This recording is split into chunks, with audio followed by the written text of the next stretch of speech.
greetings, folks. It is AgroMage here to bring you another deck tech video. This video is going to be Flamecaller. Tap to banish all your dead fire minions, shoot a projectile. It deals damage equal to the sum of their fire threshold. This deck, far more than the other decks that I feature on this channel, this deck was more of a challenge than any of those to build around. And I think it's just because you try to go all in on the avatar ability, you're kind of gonna fall behind. In the beginning, this deck would burn itself out, lose steam. It's kind of on theme, right? But you still want to win with it.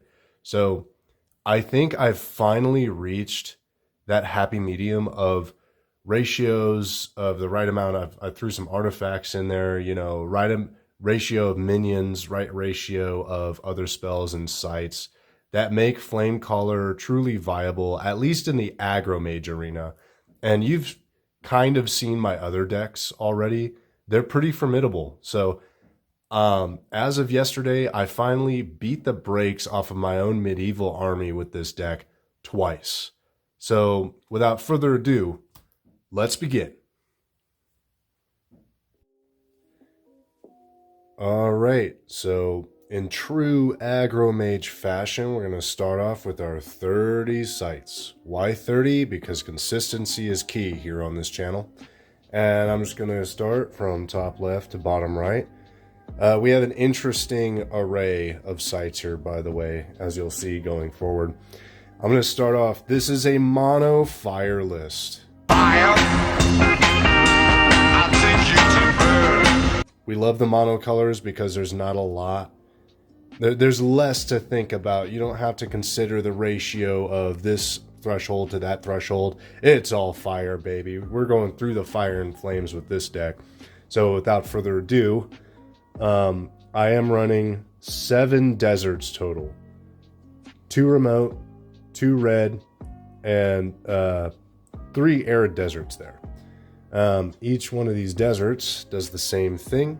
Genesis deal 1 damage to each minion atop target nearby site. And by the way, these artworks are just phenomenal. I love the desert looks of these.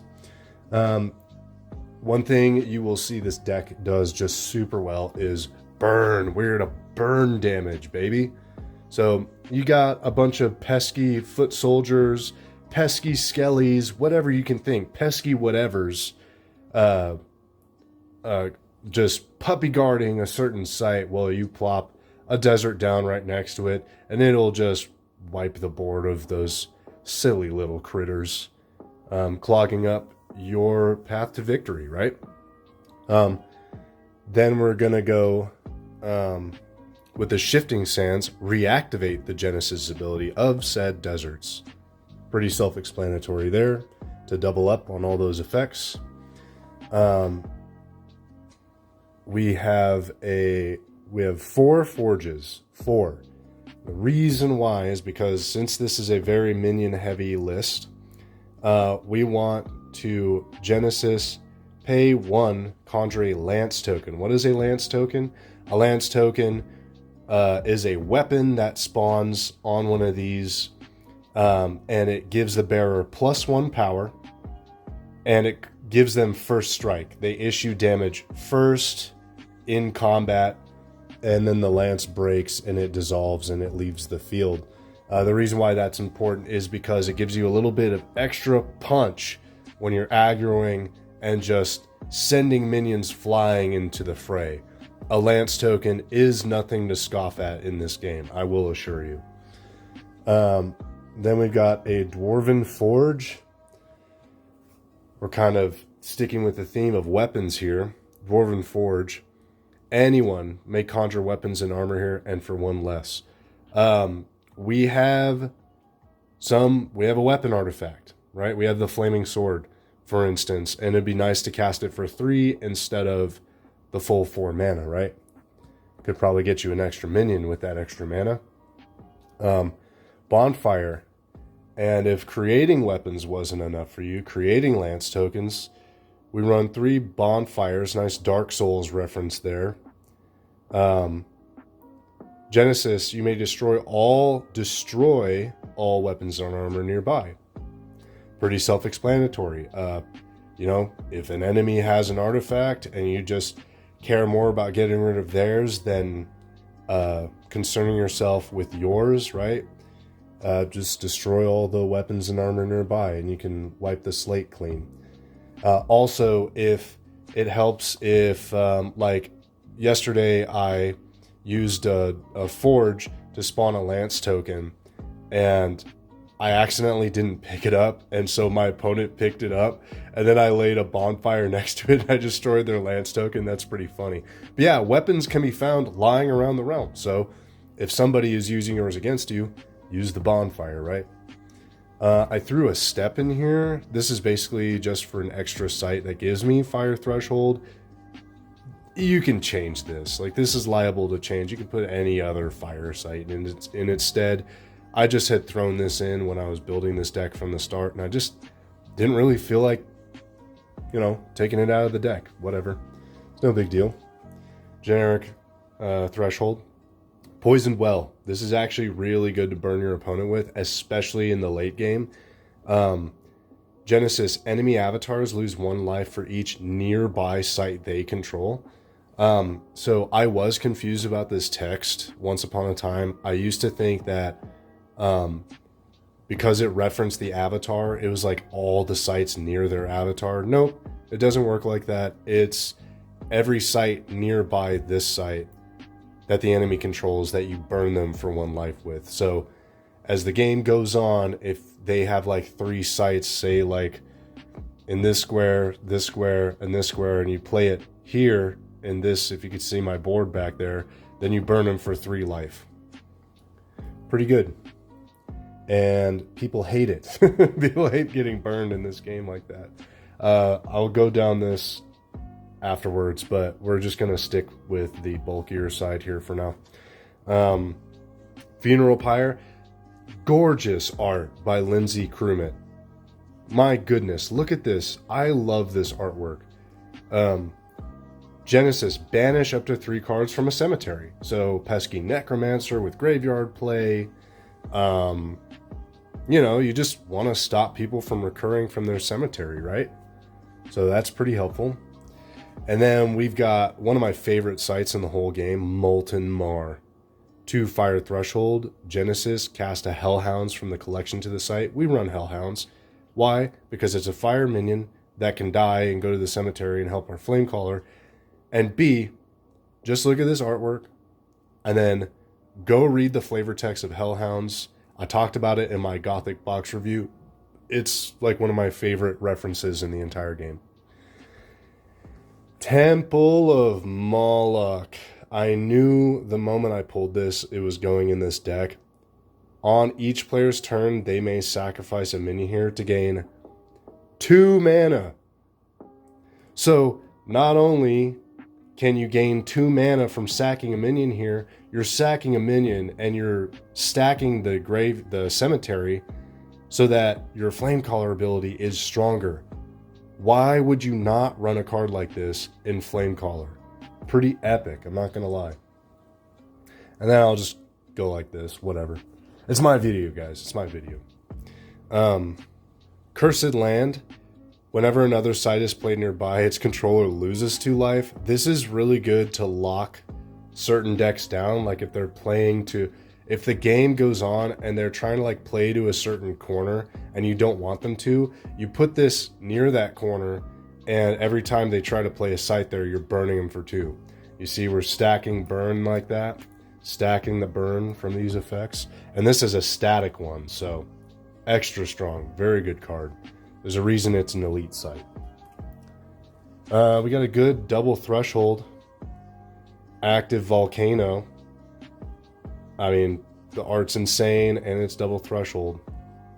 Pretty good. Lots of good ones like that out of the Gothic set. And then we have a Vesuvius. Sack Vesuvius, each occupying nearby site takes 3 damage. Kind of like the Poison Well, but on steroids. you are sacrificing this site, so it's kind of wise to do it when you have enough mana, like you can afford to sacrifice it. But if nothing else, you can burn them for a serious amount of damage, right? Every time Vesuvius hits the board, I hear groans, right? They're like, uh-oh, here it comes. This is paramount for this deck in particular. River of Blood, all healing is halved, rounded down. So if you're going up against healers and like Holy Ward decks and whatnot, they're trying to this prevents your enemy from trying to out heal your flame blasts and all your burn damage and everything like that, right? Perfect support for a mono fire burny list there. And then we've got no fire, no threshold cards, but I felt it pertinent to put some of these in here. I put 2 towns in there. Exceptional minions cost 1 less to cast. Pretty self-explanatory. There are some exceptional stuff in there that I would like to get out on earlier turns, and it provides a mana. We don't have a ton of card draw in this deck, so I did include this Wizard's Den that I pulled. Genesis, draw a spell, discard a spell when this site is first attacked successfully. So ideally you would play this to the rear and be able to guard it against any attacks, because it does feel bad when you do have to discard a spell. But this, I had a first turn Wizard's Den one time, and it just amounted to be super powerful in the start of the game, right? Drawing you a spell off rip. And then I just think this is a cool site. Cornerstone, you may play this site to any corner, right? Just an extra mana, and then, you know, these games tend to like happen within the middle 3 columns, right? So having a cornerstone to just play to an outer column and your enemy's not going to touch it, it's a pretty good guarantee at safe mana. And there's our sites. Alright folks, and now we've arrived to the meat of the deck. This is a lot of minions. I'm just going to say it from the get-go. Arguably, I have like too many spellcasters. There's only like 10 total magics, artifacts, support, stuff like that. It's mostly minions, so I'm not going to waste any time. I'm just going to go from, as always, least mana costly all the way to our top end down here, right? From left to right, top to bottom. I run 2, I gotta reach, there's just a lot. This took a lot to lay out. I run 2 copies of Red-Breasted Robin, airborne at the end of your turn. Each other unit here takes 1 damage. It could be used as a double-edged sword, right? So it could be very defensive, or it could be very offensive. You can send the Robin to fly over and burn your opponent's minions, or you can hang back, and if enough rush up, you just fly over to that spot, end your turn real quick, and destroy a bunch of low to the ground aggro, right?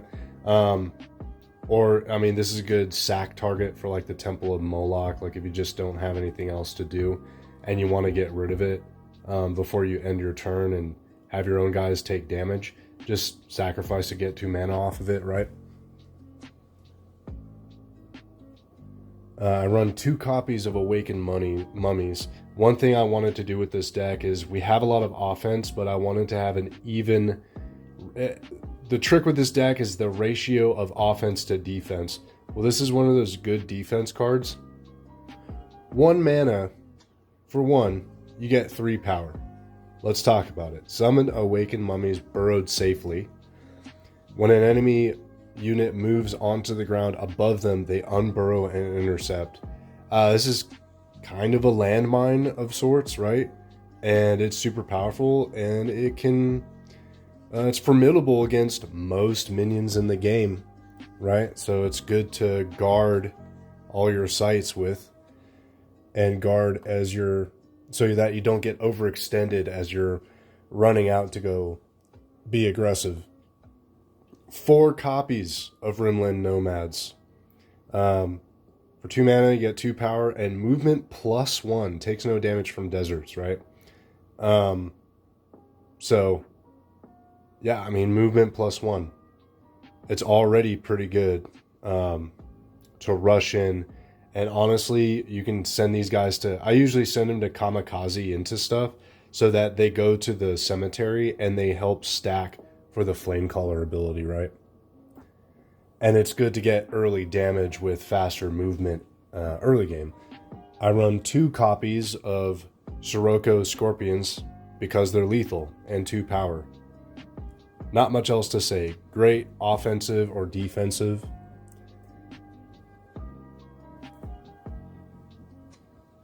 Sacred Scarabs. There's 2 copies of this. For 2 mana, you only get 1 power, but the ability is what's crazy. They're airborne, and when they die, deal 3 damage to each unit here. So, kind of like the Accursed Albatross, like in the Voidwalker video, you kamikaze this into a group of enemy minions, and they all get dealt 3 damage, which usually means death, getting killed by this thing, if they're not some giant monster that they've got on the board. I'm having to reach, man. There's so many minions. I run 3 copies of Saracen Scout. This is a pretty big no-brainer to me to run in this deck because it may be cast to any site without enemies. Yeah. So they ride in real fast and they appear when you least expect them. There's 3 copies in there. 2 copies of Warhorse. Charge and may carry an ally. This is really good to get... let's say like you have a Scorpion or a Noxious Corpse, which are lethal. You want to get them up there. You conjured a Lance token back here with the Forge. You summoned your Noxious Corpse to pick up the Lance token, and you want to deploy him next turn. Well, you throw this down. You charge them over 1 location. They disembark. The Noxious Corpse takes the Lance and goes and deals high lethal damage. There's so many potential for the Warhorse to carry buffed up minions and such, and that's why I run 2 copies. Ignited. This is out of the Gothic set. You get 3 power for 2 mana. They have charge, but they die at the end of your turn. So you go in, you smack them for 3. They immediately go to the cemetery, and then next turn, or this turn, the turn they die, you can use them for your Flamecaller ability to give them a good old flame blast, right? Singe their eyebrows off. Noxious Corpse, lethal, undead, power 2. Nothing else to say there. Wild Fanatic, there's 2 copies. He has charge and 2 power. Pretty dang good. If you give him a Lance token, he becomes very scary. And there's a reason I can go really fast through all these is because they're very simple minions. There's not much to say other than the 1 keyword ability. I run 3 Violence. Now this is a great defense card.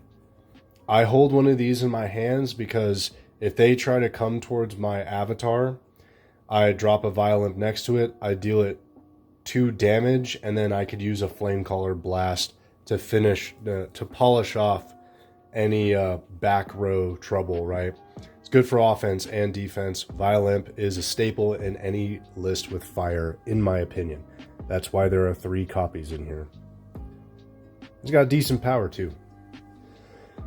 I got 3 spellcasters. Now, these are debatable. I would actually argue that you could take at least 3 of these, like 3 individual copies of either of these out, and you'd be fine by replacing them with another Fanatic or a Corpse or whatever.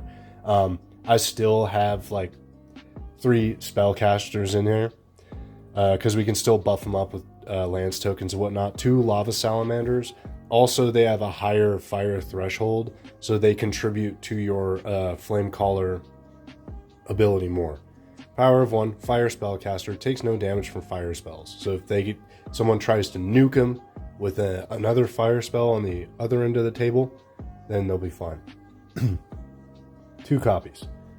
2 copies of Flaming Skull. It's airborne and fire spellcaster. An airborne minion for 2 power, not bad. Not bad. And it looks really cool. I love how wicked that looks. Cauldron Crones. This actually helps our Flamecaller a lot more than the other spellcasters do. It is 3 mana, and you only get 1 power out of it, but it's a spellcaster, and the Genesis effect, you may sacrifice another minion here to draw a spell. So remember when I mentioned we don't have a ton of card draw in this game, or in this deck? Sack a minion, stack your cemetery for the Flamecaller effect, draw a spell. There's 3, you got a minion to the board, you got a minion to the cemetery for the Flamecaller ability, and you draw a spell. That's 3 birds you're knocking out with 1 stone, right? Super good utility on the Cauldron Crones, and I would actually argue replace either a Lava Salamander or a Flaming Skull with an extra Cauldron Crones. That's just what I had at the time, so that's where I'm at. Excuse me, I had to sneeze.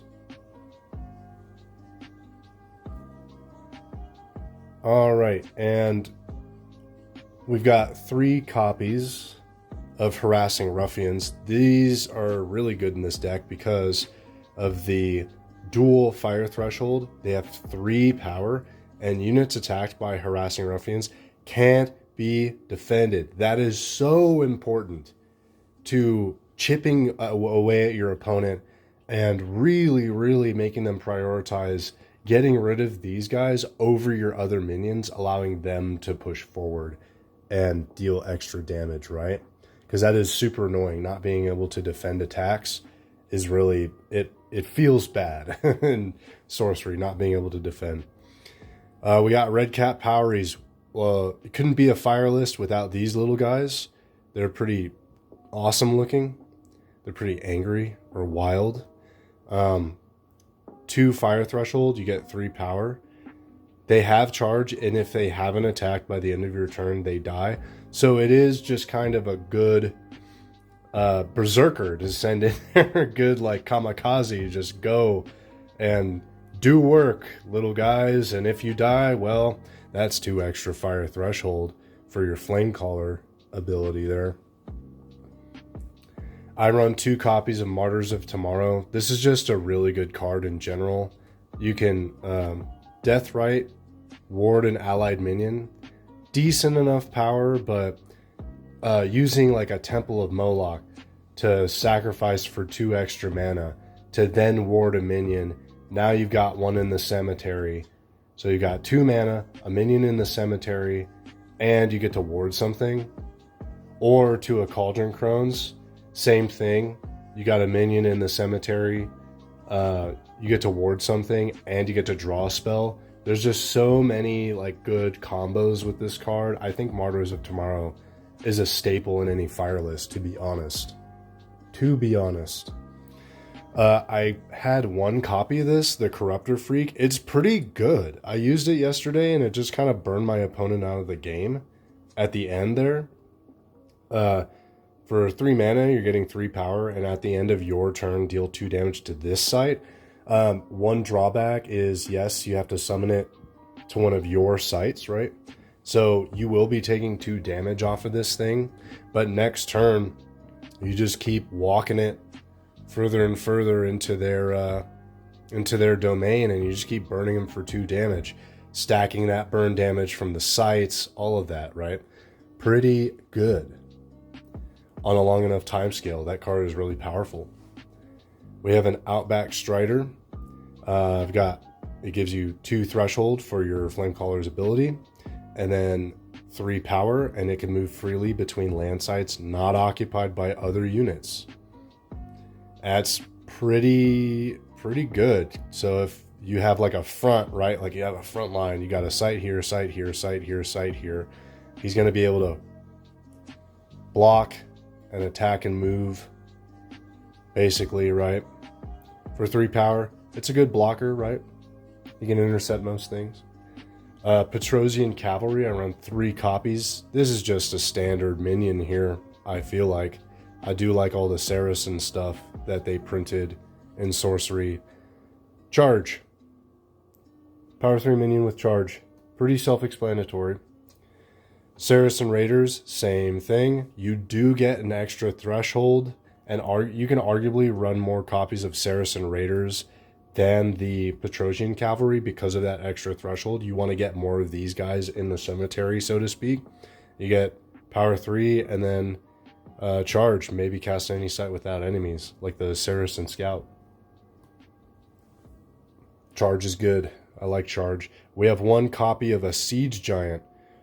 4 mana, you get 2 extra threshold out of him and 4 power. Once on your turn, Siege Giant may throw a weaker ally here through the air to a nearby location. I would argue you could probably run more copies of this over something else because of getting them to door. Let's say they're on death's door. Your Flamecaller is ready to flame blast them, but they're just too far away to hit him. If you have a Siege Giant and you walk your avatar over there, you fling your avatar over to where they're in line with their avatar to shoot your projectile, and you smack them for game, right? With the Flamecaller ability. Super useful in this deck. 2 copies of Vikings. Pretty high mana and good threshold for this deck. But really, this ability is insane. Good 4 power as well. Tap, deal 2 damage to each unit at target adjacent location. More burn, and usually when this hits the board, my opponent prioritizes everything they have to get rid of this because they know I'm just going to be tapping all day. Deal 2 damage. Deal 2 damage to each unit at target location. And so it says unit, you can burn their avatar like that. If you can find a way to warhorse them in or deep strike them somehow, Vikings will put in work. And then finally, the big hitter, the Carchemish Chimera. 6 mana, 2 threshold, 6 power. This is a beat stick. Can simultaneously attack up to 3 units at the same location. That's like a Blaze of Glory. That's like a lesser Blaze of Glory, if you guys know the spell Blaze of Glory. Pretty dang good, right? So that is the minions. Now, one thing I can say is this deck is very good offensive and defensive with its burn. You can pretty much have a versatile game and no game ends up the same like most sorcery games. However, your burn is covering your backside, so to speak, with things like Violamp, and you go and you walk on top of their sites and burn their sites for other things.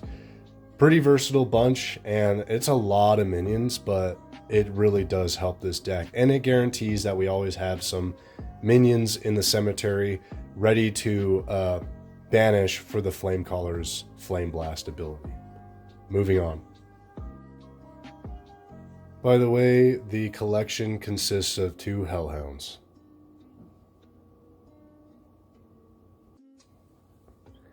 Nope, I wasn't kidding. This is all we have in the form of support, magics, and artifacts. That's it. That's all you get. And honestly, that's all you need, because we have stuff like Detonate, destroy a minion or artifact you own or control. It explodes, dealing 3 damage to each unit at its location. So get a minion in the grave, in the cemetery for Flamecaller, and then you deal 3 damage, right? So it's pretty synergistic with this whole deck. Mad Dash, draw a card, then give ally movement +1. This is really good if you cast it on like a Wild Fanatic with a Lance token. You can get a lot done with that, right? There's 3 copies of that. 1 Firebolt, shoot 3 projectiles in the same direction one at a time, each deals 1 damage. Sometimes you just need to, get this done really quick and you don't have minions in the grave, but most of the time you have minions, so you're not going to need a bunch of projectile spells. That's what your Flamecaller is there for, right? Gift of the Serpent, and I would argue you could run more copies of this just because you're getting stuff lethal this turn and you're drawing a spell. Even though we have a bunch of lethal minions, it is good to give our non-lethal minions lethal and then card draw, right? Burning Hands is a pretty good spell. Maybe cast by an allied mortal, so you don't have to rely on Flamecaller. You can have a guy like on their doorstep cast this. Choose 2 different cardinal directions, deal damage to each unit at locations in that area of effect. It's pretty good. It's pretty good. There's not a lot to talk about with that.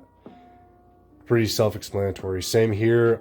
This is one of my favorite pieces of art in all of sorcery. It's just so Dungeons and Dragons-esque. It's so fantasy. It's so, you know, it speaks to the actual charm of the game, why I got into it in the first place.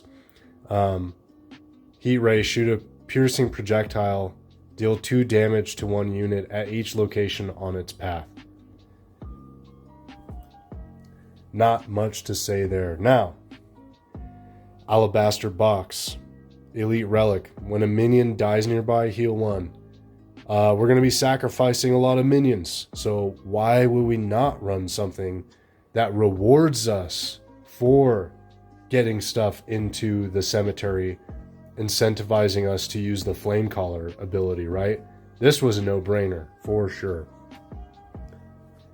I threw a Flaming Sword in there. Bearer has +1 power, and it strikes splash full damage to each other enemy struck at its location. Equipping this to the Flamecaller during like the final push, if they're on door and they're moving their avatar away, and you're just trying to get towards them, right? It's helpful to protect Flamecaller in such a manner. So pretty good on that. And then Meat Hook. I would run more copies of this because Bearer has tap. Shoot a projectile. If it hits a unit, drag it here, and Bearer may fight it when it arrives. You know, doing the Scorpion. Get over here! Get over here! Get over here! Get over here! And then using your Flamecaller to Meat Hook all the way out to a certain location, sitting there and then blasting him for game. I thought that was a pretty big no-brainer as well. And then we've got a big ol' area of effect wipe, pretty much. Lethal damage to each other minion nearby. It's pretty good if your Flamecaller is getting bogged down. Just Poison Nova them. And that is literally all I have for our support cards. Alright folks, and that's it for the Flamecaller video. It's a very straightforward deck, I would like to think. It's not as technically, strategically complex as, say, the Voidwalker deck, right? I mean, it is versatile. It is very aggro. It is the fire and flame come alive, right? It took me so long to tech out and kind of test this deck, and I think this is finally the condition it's gotten to where it's competing well in the what I call the aggro mage arena against my other decks, which are the Medieval Army and the Voidwalkers, my constructed decks. And yeah, so that's that video for you. I hope you enjoyed it. I have alpha packs coming all the way to open. I have another deck, my version of Necromancer. It's on its way, so keep your eyes peeled. If you like content like this, like, subscribe, do the YouTube things or whatever, share, comment, do it all, whatever, to your heart's content. And I greatly appreciate you joining me for this video today. I'll catch you next time. Peace.